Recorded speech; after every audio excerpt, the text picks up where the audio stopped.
shall we play a game? Statement from USSC.gov in response to death of Aaron Swartz. Citizens of the world. Anonymous has observed for some time now the trajectory of justice in the United States with growing concern. We have marked the departure of this system from the noble ideals in which it was born and enshrined. We have seen the erosion of due process, the dilution of constitutional rights, the usurpation of the rightful authority of courts by the discretion of prosecutors. We have seen how the law is wielded less and less to uphold justice, and more to exercise control, authority and power in the interests of oppression or personal gain. We have been watching, and waiting. 2 weeks ago today, a line was crossed. 2 weeks ago today, Aaron Swartz was killed. Killed because he faced an impossible choice. Killed because he was forced into playing a game he could not win, a twisted and distorted perversion of justice, a game where the only winning move was not to play. Anonymous immediately convened an emergency council to discuss our response to this tragedy.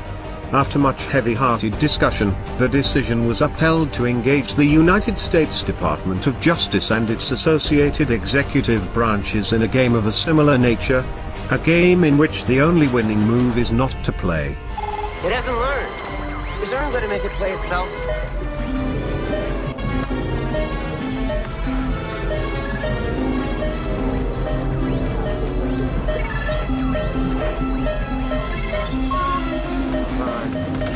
Learn, goddammit.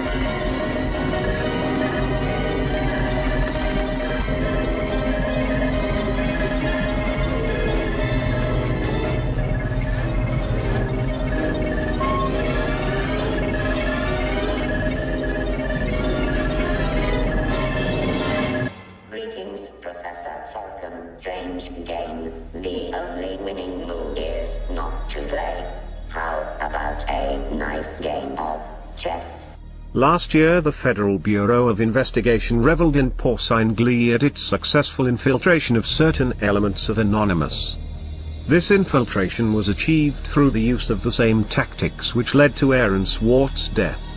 It would not have been possible were it not for the power of federal prosecutors to thoroughly destroy the lives of any hacktivists they apprehend through the very real threat of highly disproportionate sentencing. As a result of the FBI's infiltration and entrapment tactics, several more of our brethren now face similar disproportionate persecution. The balance of their lives hanging on the severely skewed scales of a broken justice system. We have felt within our hearts a burning rage in reaction to these events, but we have not allowed ourselves to be drawn into a foolish and premature response. We have bidden our time, operating in the shadows, adapting our tactics and honing our abilities. We have allowed the FBI and its masters in government, both the puppet and the shadow government that controls it, to believe they had struck a crippling blow to our infrastructure, that they had demoralized us, paralyzed us with paranoia and fear. We have held our tongue and waited. With Aaron's death we can wait no longer. The time has come to show the United States Department of Justice and its affiliates the true meaning of infiltration. The time has come to give this system a taste of its own medicine. The time has come for them to feel the helplessness and fear that comes with being forced into a game where the odds are stacked against them. This website was chosen due to the symbolic nature of its purpose. The federal sentencing guidelines, which enable prosecutors to cheat citizens of their constitutionally guaranteed right to a fair trial by a jury of their peers.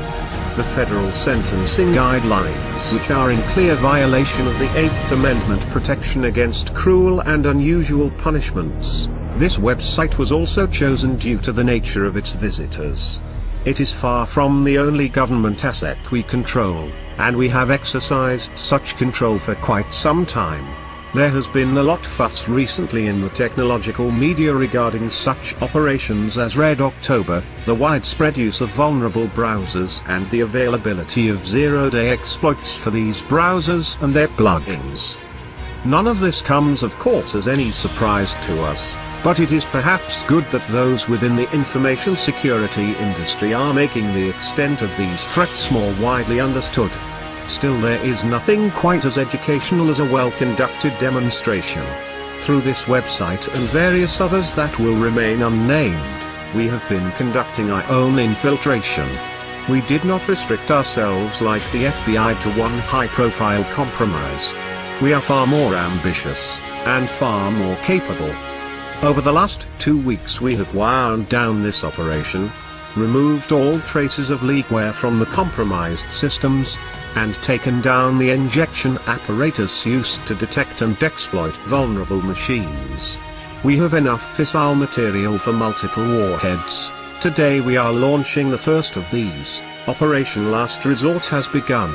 Warhead USDOJ-LEA 2013 AEE-256 is primed and armed. It has been quietly distributed to numerous mirrors over the last few days and is available for download from this website now. We encourage all Anonymous to syndicate this file as widely as possible. The contents are various and we won't ruin the speculation by revealing them. Suffice it to say, everyone has secrets, and some things are not meant to be public. At a regular interval commencing today, we will choose one media outlet and supply them with heavily redacted partial contents of the file. Any media outlets wishing to be eligible for this program must include within their reporting a means of secure communications. We have not taken this action lightly nor without consideration of the possible consequences, should we be forced to reveal the trigger key to this warhead. We understand that there will be collateral damage. We appreciate that many who work within the justice system believe in the principles that have been lost, corrupted, or abandoned, that they do not bear the full responsibility for the damages caused by their occupation. It is our hope that this warhead need never be detonated. However, in order for there to be a peaceful resolution to this crisis, certain things need to happen. There must be reform of outdated and poorly envisioned legislation written to be so broadly applied as to make a felony crime out of violation of terms of service, creating in effect vast swathes of crimes and allowing for selective punishment. There must be reform of mandatory minimum sentencing. There must be a return to proportionality of punishment with respect to actual harm caused, and consideration of motive and mens rea. The inalienable right to a presumption of innocence and the recourse to trial and possibility of exoneration must be returned to its sacred status and not gambled away by pre-trial bargaining in the face of overwhelming sentences, unaffordable justice and disfavorable odds. Laws must be upheld unselectively and not used as a weapon of government to make examples of those it deems threatening to its power. For good reason the statue of Lady Justice is blindfolded.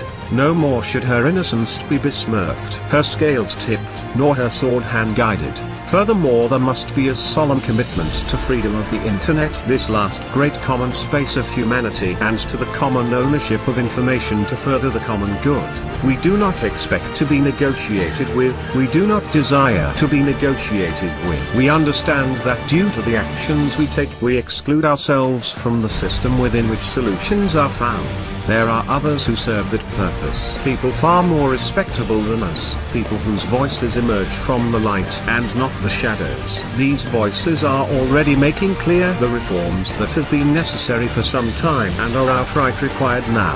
It is these people that the justice system, the government and law enforcement must engage with. Their voices are already ringing strong with a chorus of determined resolution. We demand only that this chorus is not ignored. We demand the government does not make the mistake of hoping that time will dampen its ringing, that they can ride out this wave of determination, that business as usual can continue after a sufficient period of lip service and back-patting. Not this time. This time there will be change, or there will be chaos.